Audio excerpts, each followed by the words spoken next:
And then there was some bizarre incident in which the American Navy fired water cannon at the Chinese ship, and the Chinese sailors took their clothes off as if to say, "We welcome your shower."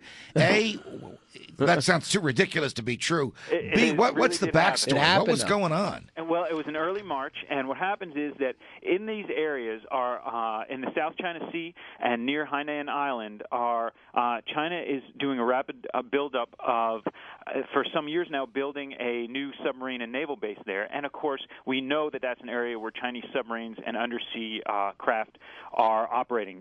Their ballistic missiles and nuclear submarines. So, of course, we're going to be extra sensitive. We have surveillance craft that are there, U.S. naval ships that patrol the area. This one in particular, the Impeccable, was monitoring, is an unarmed ship, and was monitoring undersea activity and listening for these types of Chinese submarines. And the Chinese were very upset. It was in international waters, and so they moved in with 5 government and non-government vessels and intimidated the U.S. ship by getting very, very close, far less than 100 feet, and in some instances throwing debris into the path of the ships and of the American ship and stopping short so that they could not leave the area, or trying to block their path. So what the U.S.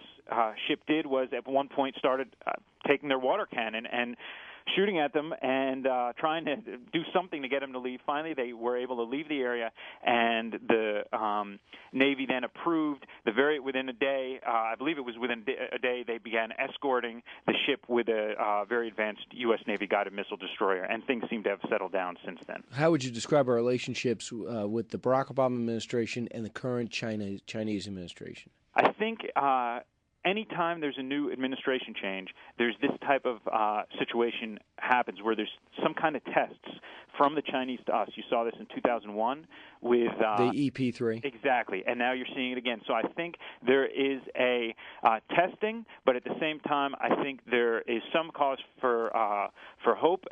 But it's a very dangerous time right now because of that kind of wanting to show. It's like 2 new kids coming in a new school. How delicate a line does Hillary Clinton, as Secretary of State, have to walk? I mean, the harassment of American ships in international waters cannot go unchallenged. On the other hand, if the Chinese stop buying our bonds, where is Barack Obama going to get the money to finance his grand bailout and stimulus schemes? Yes, and of course, if we stop buying Chinese-made products in Walmart, they're going to suffer as well. So there's a very fine line. All countries are working here because they know everyone knows it's in our interest to get along.